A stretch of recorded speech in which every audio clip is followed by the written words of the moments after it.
I'm Melissa Shanahan, and this is the Velocity Work Podcast, episode number 52, and the first of a 3-part series called Behind the Curtain of Mastery Groups.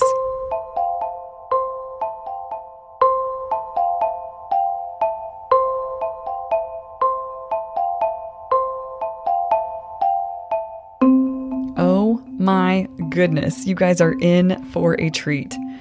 Today marks the 1-year anniversary of the Velocity Work Podcast. It's episode number 52. It's a weekly podcast, and we have produced a podcast every week, and we're going to keep doing so. Today, we have something very special for you. It is the first of a 3-part series called Behind the Curtain of Mastery Groups, and I think you're going to love it. Here is the backstory. In May, I taught a class called How to Trade Being Busy for Actual Results.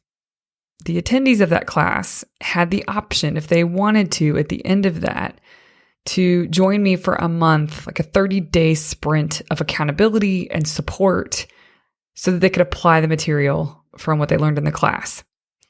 And we had the participants who opted in to go through that class absolutely crushed it. I'm talking got things accomplished that they hadn't been able to get to for literally years. So we put together this, like, we basically sat down with them and just asked them, like, okay, what were things like before? What are things like now? What was it like to go through it? What have you learned? All the things. I wanted everyone to have a chance to hear their experience actually implementing what they learned.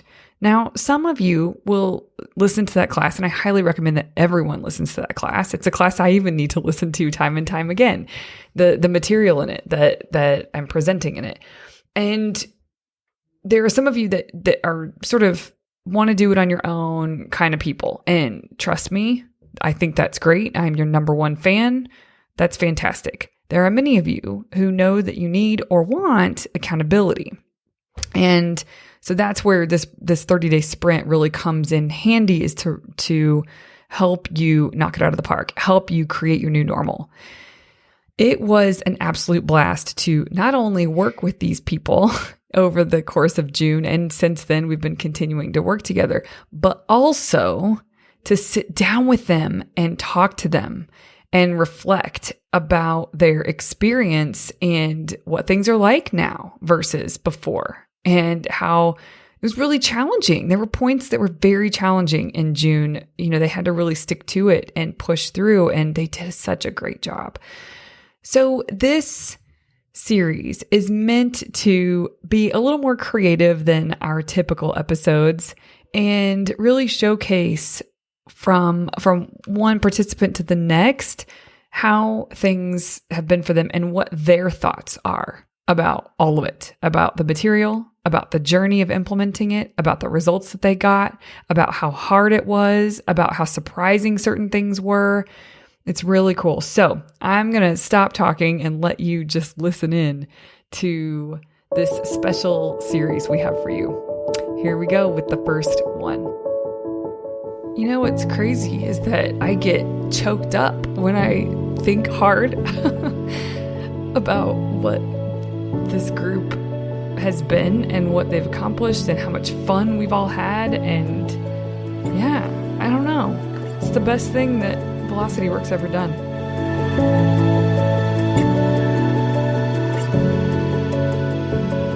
You know, here's the thing. The participants that came to this program and that took part in this program, they were successful by all definitions.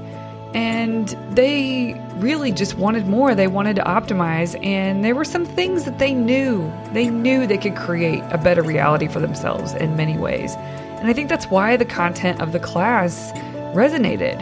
And so they jumped in. They jumped on board for June Sprint Month, the Mastery Group Sprint Month. And they blew their own minds.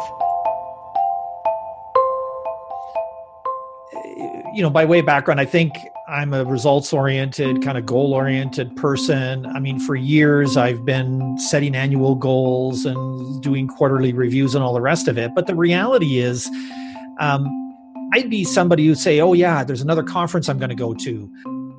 So I think for me, would always be number one, I would just say, oh, I got to study stuff, right? And whereas the mastery group was about doing stuff. That's Gordon. He is Mastery Group's resident Canadian. He's been practicing law for over 3 decades, and he's the founding lawyer of Vanderleek Law. But I had these aspirations of things that I would want to do. I could see, I want to start a podcast. I want to write a book. I want to have an online course. I want to do all these things, right? So inherently, I'm an idea guy, right? My brain is always 18 to 36 months down the road. And I can visualize what I want to do, and I have wonderful ideas. And when I'm quiet and thinking about my future goals, they're wonderful aspirational goals, but a lot of times they would just keep getting carried forward quarter to quarter. As the entrepreneur, I was easy to come up with the ideas. Yeah, right. Which is important. And I think most, the solo lawyers, the reason we're not in a big firm is because we're frustrated that our ideas can't get implemented. That was certainly my experience, right? So the idea of having our own shop and being able to run it the way we want to, because we're the idea person, right? I mean, that's sort of, we have that inherently in us because there's that entrepreneurial flair. But it creates this angst of saying, well, yeah, I know where I want to go, but I can't seem to get there. How come? Like, come on, I have postgraduate degrees. I should be smart enough. I should, why can't I get this stuff done? So there was, I think for me, what resonated about Mastery Group was it seemed like initially, if I think back to signing up and getting the credit card out, it was, well, maybe this will make a difference. I felt like in my practice, I've been thinking a lot about this, that there was a period kind of before COVID and after COVID. And before COVID, I felt like I was always busy. There was a lot of work to be done. And I was always kind of in the grind of doing it. And I enjoyed the work itself. But at the same time, it was kind of getting away from me. And I felt like it was taking up all my time, and I was spending so much time doing the technical work in the business that there's little room for anything else, and more work was piling on, and I felt like I was drinking from a fire hose. Ty is a corporate bankruptcy attorney, and his practice is in Huntsville, Alabama. And when the world shut down with COVID back in March, it kind of gave me some space and some time to really think.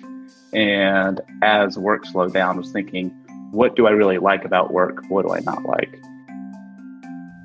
When COVID hit and the world slowed down, and it was like this across every industry, nearly, but I'm so closely integrated and tied with owner attorneys that I saw firsthand there that people either freaked out and froze up and panicked and sort of spun mentally, or they used that opportunity to focus harder and to reflect more deeply. Ty was one of those. He asked himself some really good questions and came to some pretty important realizations for himself. I wasn't really happy with everything in my life and where things were going. It's like, I felt like life was kind of always like a B. I was at a B level, and I want to have an A life. And one thing specifically, the thing that drew me to the Mastery Group was specifically being able to take a step back from my schedule and my week and take a look at it and get some perspective on what I'm doing each week and what my goals are for the week and what I want to accomplish. I've thought quite a lot about what Ty had to say about he wants an A life. And I love that. But that's so different from person to person. Like, what does that mean, right, for you? Well, Ty has done the hard work of figuring out what that means for him, and you'll hear more about that as this series goes along. But one of the things that was contributing to his B life, so to speak, was how much he was working in the firm, lawyering. I mean, I felt like sometimes there are days that I would stay very busy, and I'd be busy with billable work. But at the end of the day, I felt like I had nothing to show for it when it's just constantly responding to emails, constantly responding to phone calls. And sure, I can charge someone for it, but I felt like I had nothing to show for it. This is definitely a bit of a theme in this series, but Ty had great ideas. He just couldn't quite figure out how to get to them. My week was kind of disorganized in that I've always kept a series of lists on an Evernote of projects as kind of a task management system of things that I want to do and divide up kind of by day, week, and month. But there was never really a sense of organization to them, a sense of prioritization. It was always, okay, I'm going to come in the morning, I'm going to start doing these things. Once I finish this project, let's see what's next. Maybe check email, maybe do phone calls, maybe jump into something else. And like, especially now in retrospect, that was a problem. I felt like I was spending so much time thinking in the moment what to do next versus having a system to follow of how to flow that kind of organizes my day for me and tells me what I have to do and forces me to do what I need to do. So I would describe myself in that situation as content. That is a business attorney named Mitch Zoll, and his practice is in Austin. I wasn't achieving the goals that I needed to achieve for my firm, but I was comfortable in where I was as a firm. And then I started recognizing that was a problem. What Mitch is referring to is complacency. And complacency is the enemy of true success. There's a lot of good quotes out there about complacency in business, but one of my favorites is from John Maxwell, and it's, "Of all the things a leader should fear, complacency heads the list." But Mitch was on to himself. I had and have great plans of where I wanted to take my business, but for the most part, they were still plans. And when we say plans now, because we have a different way of thinking and talking about plans, were they really plans or they were just dreams? They were dreams and ideas. I could articulate them of what I wanted to do. They were on a constant Post-it note, just floating around of something I was about to do. I had also made the often committed sin of buying software and tools and services that were going to make my life easier. But because I had not yet implemented them, I never got the benefit that they were supposed to deliver. And that was on me. We talk a lot on this podcast about the importance of reducing the amount of information that you consume, because the more you consume, the less you actually create. I refer to this often by saying reduce your inputs so that you can increase your output. This is a familiar problem I see in the land of attorney owners. Mitch was onto himself with that concept, and so were nearly everyone in the group. There's so much information out there. There's just, it's endless and it's so distracting and it's shiny and it's like, oh, that could work. That could help. And you really helped me focus, bring it all down to the priority at that moment and focus on one thing.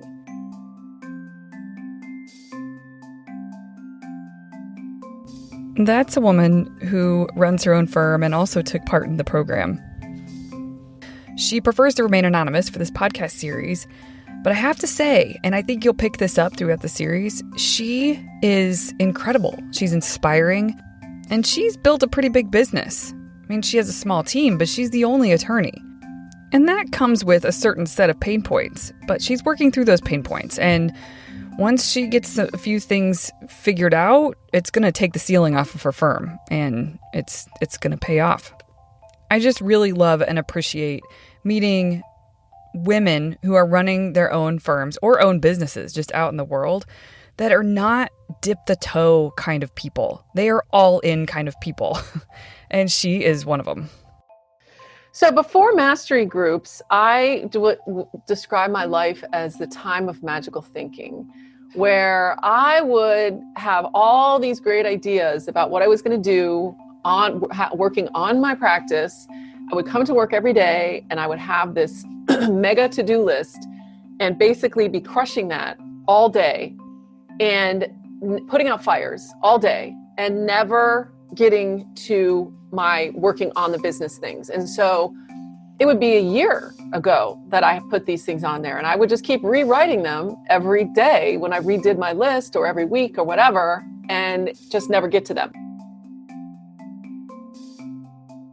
We got things done but there was chaos. And I'm not saying just complete chaos, because we would get things done, but oftentimes we would be so busy, and then things would be calendared, but then somebody would notice, hey, this is due tomorrow or the due day after tomorrow. And then everybody starts scrambling. Marcus lives in Conway, Arkansas. He's been an attorney for about 30 years, but several years ago, he started his own personal injury firm. And you know this, but with litigation, you've got so many deadlines and scheduling orders and depositions to set, trial hearings, motion hearings, and you've constantly got to be getting ready for those. And what I found was the way we did it was usually a reaction to something. Instead of us having a plan and organize, okay, we're going to do it this way, it was like, okay, just the next thing on the calendar that comes up. Okay, this is the next hot spot we've got, so we're gonna deal with that one. And then, okay, after that one, then we've got this one. It almost got to be where things were, we were reacting just to the next thing on the calendar instead of actually having a plan. And so instead of me always going to court and being prepared and really ready, oftentimes I'm going into court and I'm prepared. I mean, I do fine, but I felt like it was more shooting from the hip, and it, that can get you into trouble after a while if your practice builds, which you want it to grow. And you get more and more and more cases, that gets harder and harder to juggle. I was drowning enough, and I had, we've been very fortunate to have enough work, but it's like I couldn't figure out how to get out of the daily grind of meeting the deadlines to get to the point to be a CEO. So if I thought, hey, I'd like to add a new area of law, or I want to add an associate, or I want to maybe build a building or what have you, I couldn't see beyond what I was doing right here to think about that. And so what I figured out was our jobs are so calendar intensive. It's always setting things out for 6 months, a year, what have you, that time was just going by, and I kept making a list of things that, I need to do this. I need to do this. And so I'd make these lists, and they'd sit over here on the corner of my desk, and in 6 months, they're still sitting there, and maybe some other things on top of them. And then a year, and I'd look back, and it's like, man, we still hadn't done any of that. I did not seem to know how to get to where I could be a CEO. I was still the guy on the assembly line. Next, you're going to meet Walter. Walter is an OG. He has been around the block with Velocity Work Mastery groups. He was in the first group that we ran, where it was just an experiment to see how we could best serve owner attorneys. Since then, he's gotten a lot accomplished, and he has a new reference point for how he works. I asked him what it was like before he engaged with us, even way back when. A little bit, more chaotic and sort of, I don't know if chaotic's the word, but definitely not as focused and deliberate as things were after I started getting involved and making that more of a focus. I also asked him what state he was operating from most of the time. Overwhelmed, Okay. And overwhelmed, along with I don't know the word, but being always I guess upset and disappointed that I didn't get all the stuff done that I wanted to, and I had to keep pushing stuff off.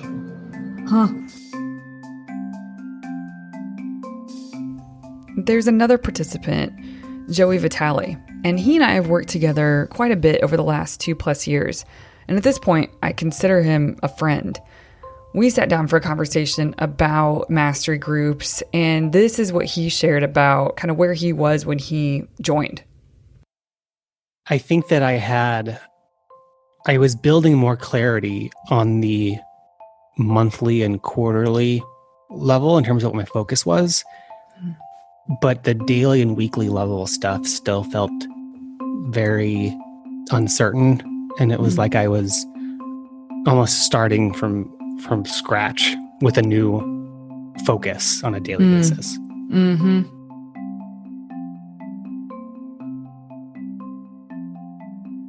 Now, every participant that has taken part in this program has gotten themselves to a different place.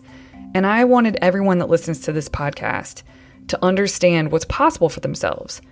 And yes, I love mastery groups, and I think the accountability in the program that we have set up is so awesome. But just hear what people are saying and be inspired by some of the realizations and the shifts that they've made so that you can go out and do that in your own world.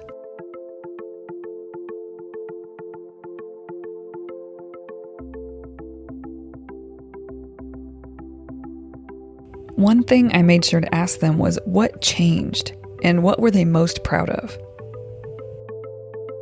Man, a lot changed.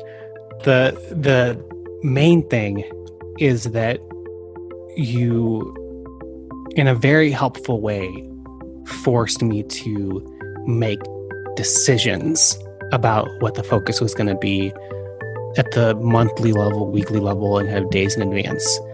And I think that the real reason why I wasn't thinking that way was just because people don't like making decisions. Like there's something about human nature where if we don't have to make a decision, we won't. Mm-hmm. And nothing was forcing me to get clarity at that level until I had to show up every day and be like, oh no, this is what the thing is.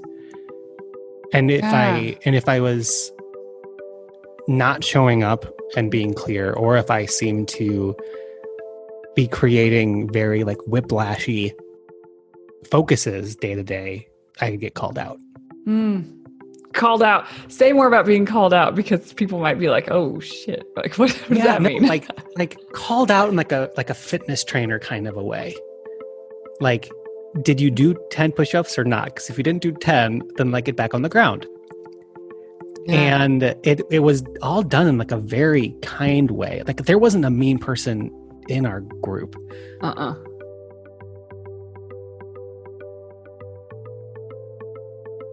You helped me constrain down, focus, like bring it all down to the priority at that moment and focus on one thing. And then break it up into little pieces, commit to it, and work on it just a little bit, like an hour a day, set aside a time. That's all I had was an hour a day. And I did that. And it was amazing, the progress that I made, but was definitely helped by the daily accountability. I mean, no doubt about it. You know, having to know that I had to report about this. And it was fantastic. So it gave me a tremendous amount of confidence in knowing that, because before I was started to think like, can I ever do this? Like, how am I ever going to get to this? And now it just gave me the confidence that, yeah, I can move this ship forward. You know, I can, a little bit at a time. So it's hard. It's hard alone for me to do it. But when I have some accountability, maybe some bouncing ideas off of people, whatever, and really commit to it and stick to it, I know I can do it. You were relentless about implementing and doing it. Everybody did a good job, but there was something about like you just kept getting in there and kept figuring it out and kept tweaking and it was just so fun to watch, because you crushed it in June. I mean, I did. I look back at June, I'm like, oh my God, I got more done in that month, like on my business, than in a year.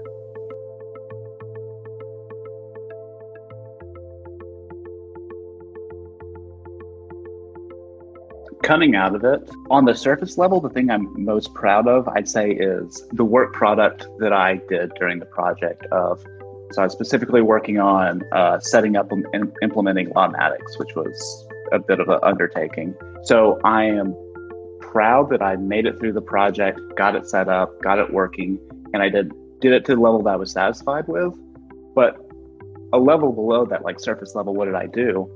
I am most proud of, I feel like, the sense of change that's occurred in the last month, of being able to commit to something and being able to feel more accountable. But it's not just accountability, but it's accountability without judgment, without feeling if I didn't do something that it's bad or wrong, or I should push it down. It's just either I did it or I didn't do it. So I feel like I've had a bit of a change in mindset, and that's really good for me. And that was really helpful to think that I have a new toolkit going forward for being more productive and getting things done.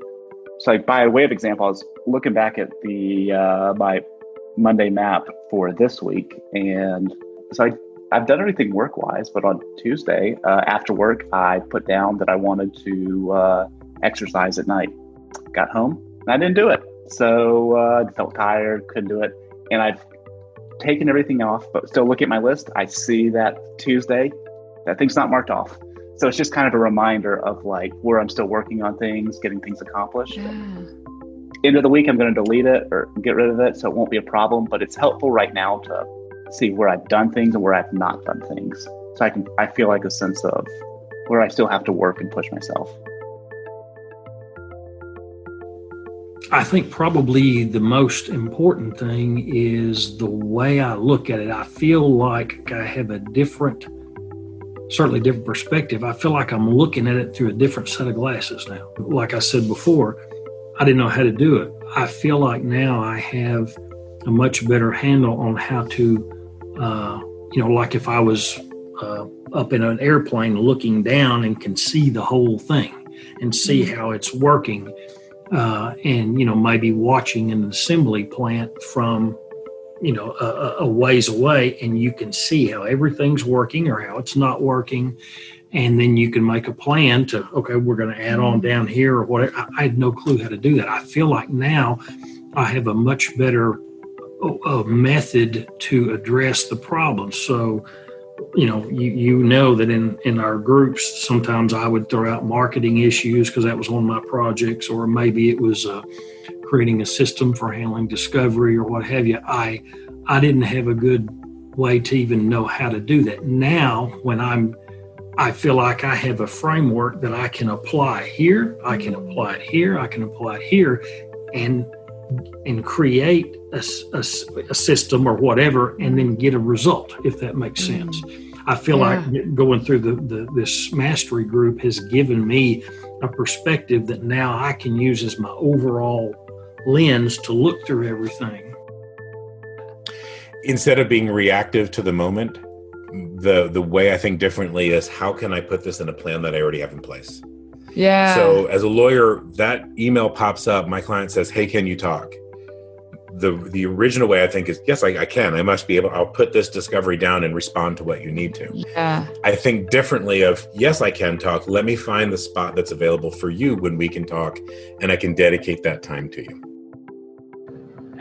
The thing that I'm most proud of that is the skill that I've carried forward and am getting better at is calendaring, being more in control of my time, being more specific, which is something. I've tried it before, and I've never been very successful. I've tried putting the big three things you want to knock out, and I've tried like micromanaging and like dividing time up, by the hour, but that's never really worked before.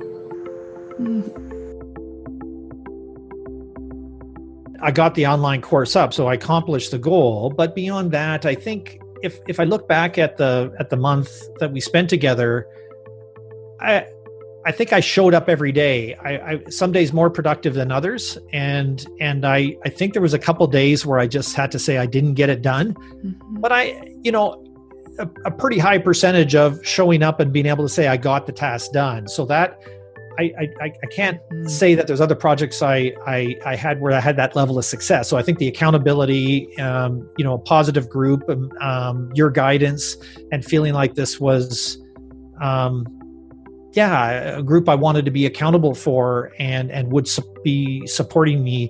I'm proud that I showed up, right? Because I think there was a number of points along the way I was ready to say, forget it, right? And so Why is that? Just because people will be listening to this, trying to really wrap their heads around what this is. Like, say something about those moments.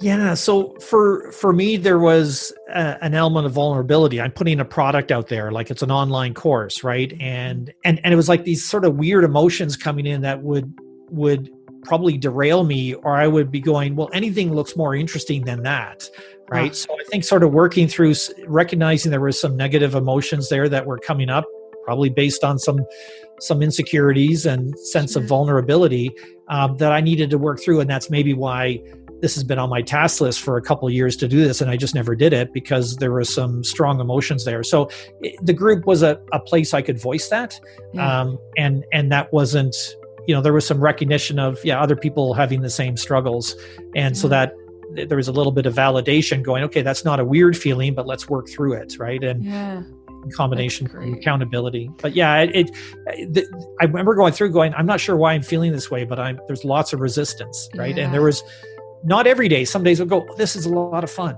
But there was a number of, about 2/3 of the way through, I remember thinking, shoot, I'm just feeling resistance for a variety of reasons. So just being able to sort of work that through in kind of a supportive environment, what was, I think, a bit of the difference. Otherwise I would have gone, something else looks more interesting, and it's less, it's not as hard, right? So if we're wired up to avoid discomfort, there was a lot of discomfort / resistance, and I had to plow through it, and I can't, because I made that commitment, and there's the accountability. And I think that was the difference. Otherwise, left to my own devices, I would have avoided the discomfort, right? I mean, and that's the trick, right? That's why people, so if they start, they never finish, because for whatever reason, there tends to be discomfort, and then there's an urge to go do something different, and you can't answer that urge. People who are successful don't answer those urges. At least that's their habit, is that they don't. Yeah.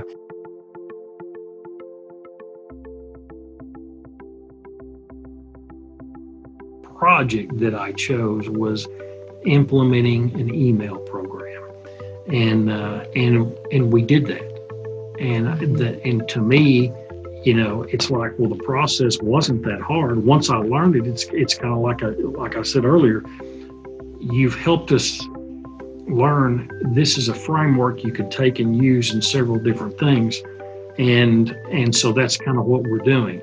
And it's like, okay, now we've got the email system in place. I've got one of my assistants that does, all I do is she comes and we talk a little bit about what we're going to do. It might take me an hour to put it together. I give it to her, and then it's going. Mm-hmm. And like I say, the first one we sent out, we sent it out that morning, and within a couple hours, I'm already getting email responses, Yeah. And there have been a couple other things since then that I've had people I'd talk to, and they'd say, hey, I got your email. That was a neat article, or, and it's like we've created something now that I'm not having to remember, oh crap, if we're going to do this month, we got to get it together. It's already out there. Somebody else is doing it.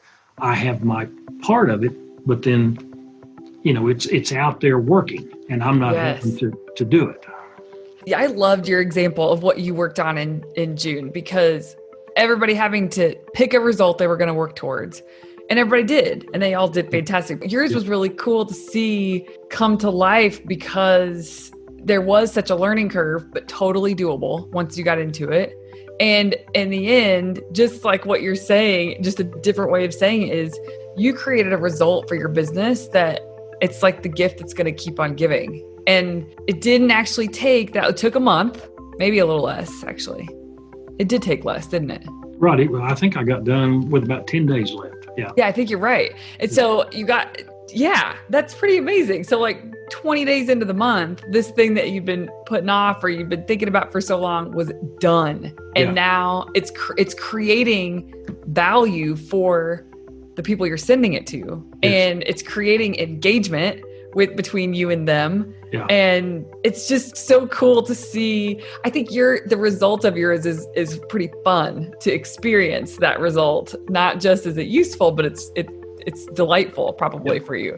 It is. I've had people that have contacted me and I know them, but I know I haven't been the forefront of their mind, but they've had a legal issue come up and they've contacted me. And I remember thinking, hey, 2 or 3 of these people, boy, I hadn't talked to them in a while. And I know the reason why, I know that the reason they contacted me is because they got that email. Hey, I'll call him.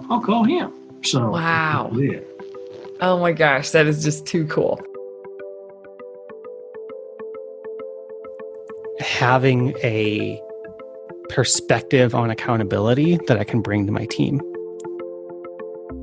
We are already starting to see like a team-wide benefit to me going through that program, because I'm taking what I learned and discovered at those new levels, and I'm pushing my team to be more clear, to hold them accountable for things in a way where they don't feel like they did something wrong if something wasn't done, and fostering that community of, as a team, we're holding each other accountable, but we also know that we're all human beings, and making those mistakes or not meeting deadlines for certain things is a part of the growing process. Oh, that's really cool. I'm so glad that it feels translatable. Like you can carry this into your business. Next week on the Velocity Work podcast. You set that groundwork up, it's amazing how much it frees your time up later on. Yeah. Instead of constantly grinding. Kudos to you for, you saw something out and you really applied yourself. There's a lot of people that pay for courses, that pay for programs, and then they don't end up doing them. Well, you really did. I've done plenty of that. So yeah. Be sure to tune in next week for more than nuts and bolts, the Monday map, the Friday wrap, the lessons that they learned, and so much more.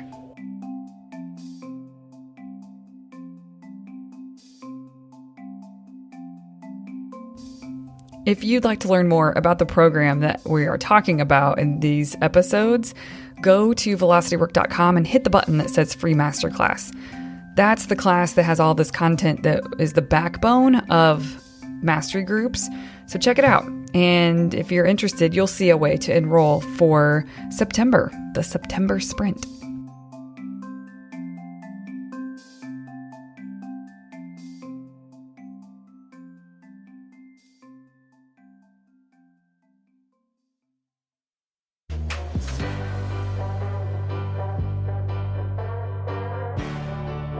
Hi guys, it's me again. Thank you so much for listening. If you like this podcast, you probably understand that growth requires results, not just staying active.